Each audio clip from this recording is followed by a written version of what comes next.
You know, when you hear the audio from a pro gamer's match, it just sounds like a wall of pure chaos, right? Well, today, we're gonna tear down that wall. We're gonna find the hidden method inside all that madness and figure out what really makes these players tick. So, here's what we're gonna do. We're taking the raw, intense audio from one single high-stakes match, and we're gonna use it to build a blueprint of an elite player. It's time to translate all that noise into pure, deadly strategy. And here's our game plan. First, we'll get the lay of the land. What kind of battlefield are we even on? Then, we'll crack the code of their high-speed communication, break down their split-second strategy, and finally, get into the mindset that truly separates the winners from everyone else.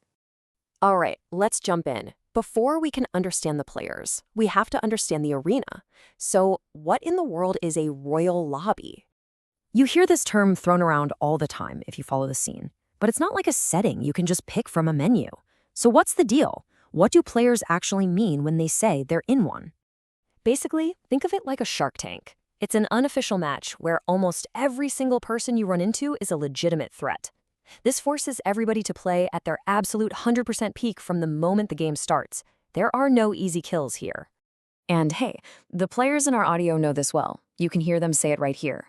They know from experience that the best competition, these so-called royal lobbies, they really only happen late at night, when all the most serious players are on. They actually go looking for this level of challenge. And the difference is just night and day. A normal game can feel slow, almost passive. Here, it's brutally fast. Strategy goes from everyone for themselves to a coordinated dance of death. And communication? Well, it goes from basically zero to constant, clear, and absolutely critical for survival. It's a whole different ballgame. So, okay, how do you even function in that kind of environment? Well, it all starts with how you talk. It's like a unique language, a high-speed shorthand designed to get the most information across in the shortest amount of time. Just listen to this call out right in the middle of a firefight. To you and me, that might sound like panicked yelling, but for this team, it's crystal clear, life-or-death information. Think about that for a second. In just a couple of words, that player communicated a location, a tactical advantage that they just created, and an immediate threat to their teammate. That's insane efficiency. And that, right there, is the secret sauce to pro communication. It's not about talking more, it's about making every single syllable count. It's about packing the most data into the smallest possible package. This is what peak performance sounds like. Okay, here's another perfect example. A player's getting pushed and they yell this out. This isn't just a simple call for help, it's a signal, a call to arms. See, he's not just saying, "I'm in trouble." By repeating that they're low, he's painting a target. He's telling his team that the enemy made a mistake. They're weak, and now is the perfect moment to strike. It's a trigger word for a counterattack. And that kind of lightning-fast communication is the fuel for even faster strategy. So how does a team take those few words and in the blink of an eye turn them into a perfectly coordinated attack? Let's break that down. So this is what a push really looks like. It's not just running in guns blazing. It's a calculated three-step play. It all starts with creating an advantage, getting that knock we heard about. That's the trigger.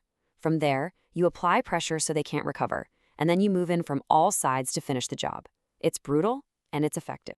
But plans don't always work out perfectly, right? Things go wrong. And in those moments, these players have to make impossible choices in a split second that can literally decide the whole game. I mean, just listen to the desperation in his voice. He's critically hurt and has absolutely no way to heal. His choice is just brutal. Run away to find supplies and leave your team fighting a man down, or stay and fight knowing you're one shot from death. This is the constant, painful math of playing at this level. Now, take all that pressure, all those impossible choices, and crank it all up to 11. That's what happens in the endgame. The map shrinks, forcing the last few teams standing into one final, bloody confrontation. Just try to imagine the tension. Out of maybe 100 people who started this game, only 8 are left. The playable area is tiny. Every single sound, every footstep, every shadow could be the end. There is absolutely nowhere left to hide. And you have to remember, there's another player on the field, the zone itself. It's not just a border on the map, it's an active threat. With minutes to go, it's forcing teams to move. Then it forces them to fight. By the final minute, it's creating total chaos, punishing anyone who hesitates. And you can hear that pressure right here in this call-out. The urgency is off the charts. They aren't just fighting other people anymore. They are literally fighting the map. And managing both of those threats at the same time, well, that's what mastering the endgame is all about. So, after we've torn apart the communication, the strategy, and the insane pressure, what's left? What's the real secret sauce? What is the edge that makes someone an esports beast? The truth is, it's not one thing. It's not just about having good aim. It's this entire mindset. It's having the calm to process a million things at once, the instinct to know when to be aggressive, and the ability to communicate it all clearly. It's about looking at total chaos and seeing it as an opportunity. And that really leaves us with the big question, doesn't it? Mechanical skills, things like aiming.